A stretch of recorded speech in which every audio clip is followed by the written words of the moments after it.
Olá, meus amigos, minhas amigas, bem-vindos a mais um programa do nosso Mundo em Debate, mais uma vez aqui pelo Singular Ângulo Vestibulares. Eu sou o professor Marcelo Corrêa e escolhi para esse papo nosso aqui falar um pouco sobre a produção de arroz e feijão, algo básico, né? Nos nossos pratos aí no dia a dia, algo muito consumido Brasil afora. Bom, e como sempre, uma matéria que me chamou a atenção, está aqui no portal G1, no caderno Agro, né, do portal G1, matéria publicada no dia 15/11, com esse título aqui, ó: área de plantio de arroz e feijão encolheu mais de 30% em 16 anos, com o avanço da soja e do milho. E temos aqui um pequeno texto, né? Grãos que ganharam mais espaço, então tivemos o recuo do arroz e do feijão e o crescimento do quê? Grãos que ganharam mais espaços estão voltados às exportações, então são as chamadas commodities, né? O trigo também começa a ser cotado para substituir territórios dos dois alimentos básicos. Então já, né, se não bastasse a redução em 30% da área de cultivo de arroz e feijão, agora com a expectativa de um avanço maior do trigo, graças a melhoras genéticas, né? Uma obtenção de espécies ou de variantes mais apropriadas aos climas brasileiros, há uma expectativa do avanço também do trigo, quer dizer, vai diminuir ainda mais o arroz e feijão. Ponto, né? Retração da área foi acompanhada pelo aumento da produtividade. Aí você pode falar assim, mas espera aí, diminuiu a área, mas aumentou a produtividade. Não, olha a conclusão ali, ó. Mas a colheita diminuiu.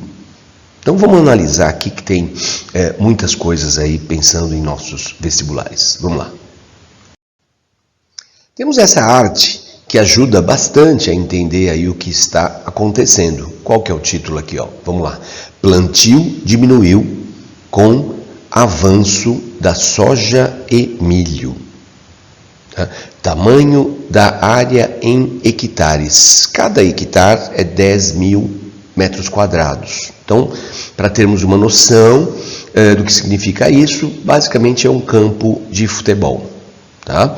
Bom, então o arroz, o que aconteceu com o arroz? Em 2006 eram pouco mais de 3 milhões de hectares. Em 2022, 1.667.000. Então houve uma queda aqui muito significativa, né? Quase 50%. O feijão de 4.182.000 hectares, o feijão caiu ao longo desses 16 anos, o feijão caiu para 2.828.000 hectares. O arroz caiu mais que o feijão. Por outro lado, milho e soja, que são commodities, né? Isto é, existe uma cotação internacional, um comércio, né, nas chamadas bolsas de mercadorias. Vamos lembrar, commodities são comercializadas em bolsas de mercadorias, não são bolsas de valores, onde ocorre a comercialização de títulos, moedas, de ações, sobretudo. Né? Então, lembrando também, milho e soja, importante matéria-prima para a engorda de animais.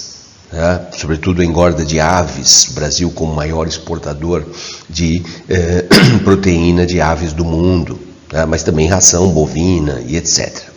Então o milho, que em 2006 ocupava 12.898.000 hectares, dá um salto para mais de 21 milhões.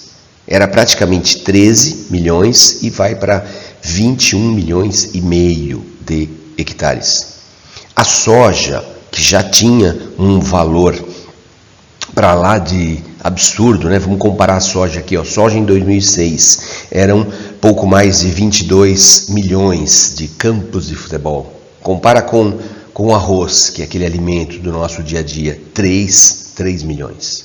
Mas é bom lembrar que com esses 3, ou mesmo hoje com 1.600.000 hectares, é o bastante para alimentar a população brasileira, né? E, claro, milho e soja que de 22 subiu para mais de 41 milhões, imagina o que é isso, 41 milhões de campos de futebol com o cultivo de soja. Isso é extremamente importante, né, para a produção de ração para o mercado interno e, sobretudo, soja, né, para as exportações, lembrando aí da parceria com os chineses, nossos maiores importadores. Então, o que acontece é que milho e soja, as chamadas commodities, têm uma cotação em dólar, e com a diferença do dólar para o real, né, e com uma retração do mercado interno, tá? Devido ao desemprego, à crise, aos salários que perderam aí seu ganho real, hoje é muito mais vantajoso, óbvio, atuar no mercado das commodities. Essa arte aqui ajuda a entender o que eu acabei de falar, a retração do consumo interno.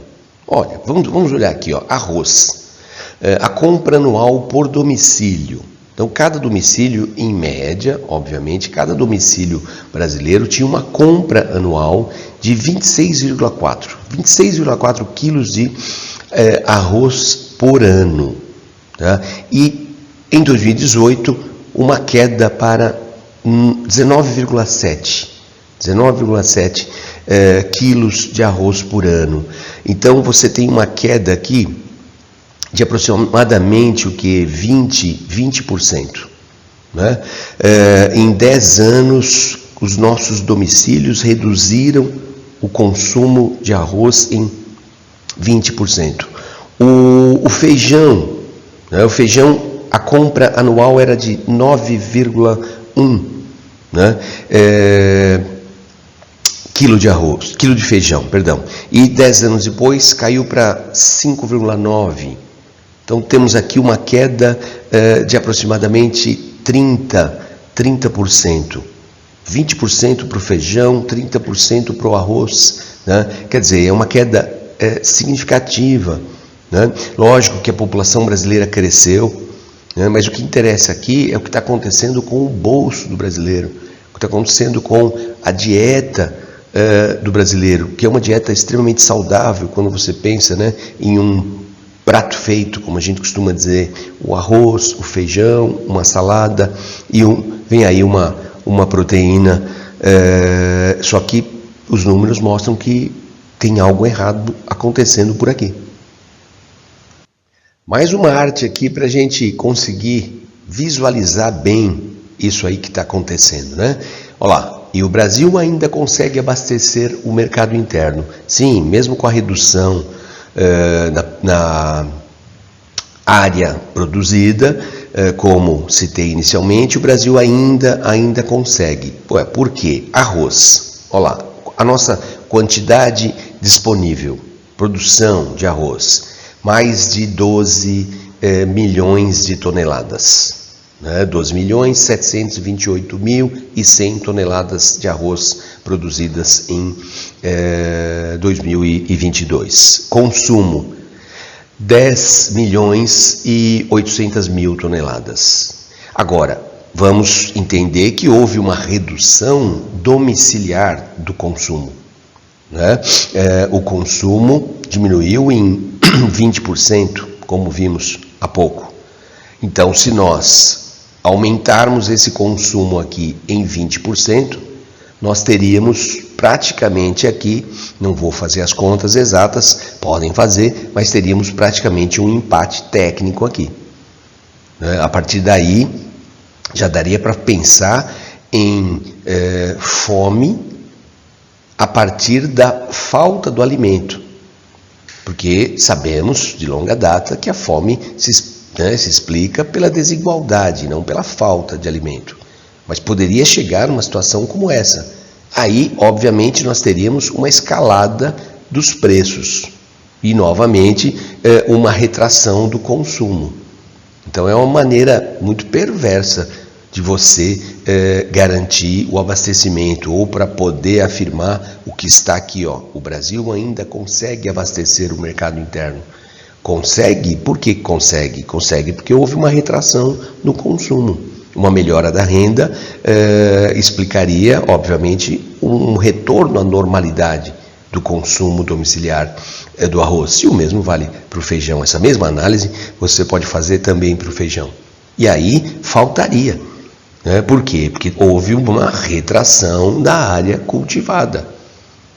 Então, o ideal seria o quê? Um retorno àquela área cultivada para poder ter uma oferta suficiente o bastante para ter uma redução do preço, né? Ou também para que o governo voltasse a ter o chamado estoque regulador. Estoque regulador, o nome já diz, preço disparou, o governo libera parte do seu estoque, o que faz aumentar a oferta e diminuir o preço. O preço começou a cair, o governo compra para formar o seu estoque e para também estimular o produtor. Né? O governo precisaria voltar à política de estoque regulador, que acabou. Né? Olha aqui o feijão, quantidade disponível, pouco mais de 3 milhões. Consumo, 2.850.000 toneladas. Só que nós vimos que feijão houve uma queda de 30% do consumo domiciliar de feijão. Então, uma volta à normalidade do consumo já provocaria uma falta do feijão, de novo, uma disparada brutal do preço. Por quê? Porque houve redução da área cultivada. Por que houve redução? É a lógica capitalista. Né? O retorno que você tem quando atua no mercado de commodities é muito maior. Agora, outra coisa que é importante lembrar, em geral o arroz e o feijão, né, o nosso alimento do dia a dia, ele é produzido pelo pequeno, pelo médio produtor. Então, se isso está acontecendo, pode crer que não é um produtor de feijão pequeno ou médio que começou a plantar soja. Provavelmente ele arrendou, né, alugou o seu imóvel e algum grande produtor assumiu o comando dessas terras e trouxe toda a tecnologia, todo o equipamento, tudo que existe por trás do cultivo da soja, né, e do milho, obviamente. Resumindo, o principal motivo para a redução da área do arroz e do feijão foi o avanço da soja e, mais recentemente, o avanço do milho. Tá? Isso a matéria traz a partir de entrevistas realizadas aí com agricultores. No caso do arroz, vale uma observação também interessante, pensando aí nos nossos vestibulares. O Rio Grande do Sul é o nosso principal polo produtor de arroz. E o que aconteceu ali foi também um avanço da pecuária bovina. Então, o avanço da pecuária em áreas tradicionais da produção de arroz, obviamente que vai resultar na redução do próprio. Bom, e agora, quais as expectativas? Bem, infelizmente, as expectativas não são muito boas. Estou pensando na mesa do brasileiro. Por quê? Porque, bom, como eu citei, né, referente à matéria, lá no Rio Grande do Sul, expansão da pecuária bovina. Nós comentamos o avanço do milho e da soja como commodities, né? Carne bovina também. E agora a expectativa também do avanço do trigo. Tudo isso avançando sobre áreas que em geral são áreas de cultivo de arroz e feijão. Então há uma expectativa para a próxima, né, década, os 10 próximos anos, que a área plantada com feijão vai encolher mais 1 milhão de hectares. E a área de arroz também mais 1 milhão de hectares. Óbvio, isso tende a manter o preço elevado do arroz e do feijão aí para a mesa dos brasileiros, exceto se houver uma mudança na política de preços e um incentivo, óbvio, ao agricultor para que ele volte a plantar o nosso famoso arroz e feijão. Caso contrário, né, bom para a economia, mas bom para uma economia que está nas mãos de poucos com o agronegócio, e ruim na base, né, ruim na mesa aí do brasileiro em geral, que é quem sofre, né, com a alta do arroz e do feijão. É aquela população que tem uma renda extremamente, é até complicado chamar de renda, né, mas que tem aí valores extremamente reduzidos, e que uma pequena alta no preço do arroz e do feijão já impacta em cheio no orçamento da família. Para classe média, classes mais altas, isso é um gasto muito insignificante. Mas para a população de menor renda, claro, preocupa sim. E aí, infelizmente, a volta do quê? A volta da fome. Assunto que nós já trabalhamos em um desses papos aqui da nossa série Mundo em Debate. E vamos finalizar para lembrar 3 categorias de fome que tem uma nomenclatura que a gente não usa aí no nosso dia a dia, mas que é importante. Bom, já que o assunto é fome, temos que lembrar do clássico, né, livro Geografia da Fome, de Josué de Castro. Livro dos anos 50 e que infelizmente está atual e que foi traduzido para inúmeras línguas, lembrando que o doutor Josué de Castro, doutor pelo doutoramento e doutor também porque, além de geógrafo, também era médico. E na geografia nós trabalhamos geralmente com o conceito de fome oculta, que seria a má alimentação, né, que nesta arte apareceria como insegurança alimentar leve e insegurança alimentar moderada, sobretudo a moderada, tá? Que é a má alimentação.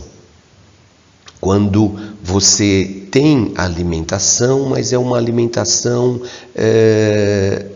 que podemos dizer assim, a qualidade dela já não é tão significativa. Nessa arte aparece aqui como a redução quantitativa no consumo entre os adultos e uma ruptura nos padrões de alimentação. Então essa seria a que na geografia trabalhamos como fome oculta ou fome crônica. A pessoa come, mas já ocorre uma pequena redução na quantidade.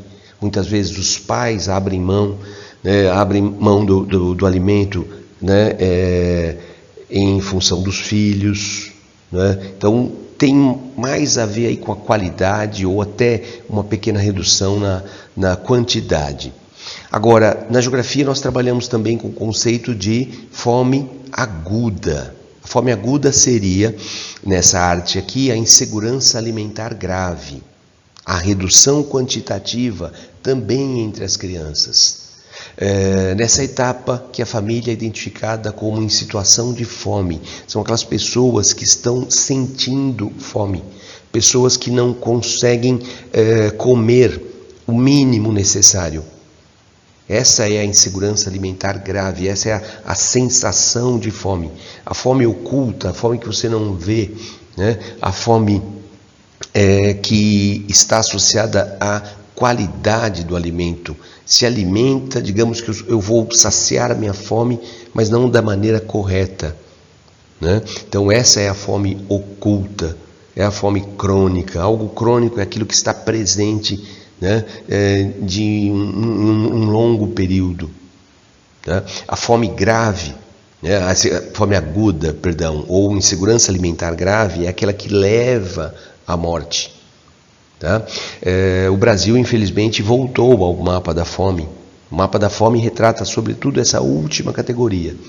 O mapa da fome, que no nosso primeiro papo sobre esse assunto, eu falei que o Brasil estava fora do mapa da fome porque a FAO, que é a agência da ONU especializada nesse assunto, não havia publicado o mapa da fome. Primeiro, esse mapa se tornou mais criterioso, então a FAO, acredito eu, estava elaborando ainda o mapa e depois acabou publicando, e o Brasil, como a gente já sabia, em parte a crise, em parte a pandemia, nos trouxe novamente para esse mapa.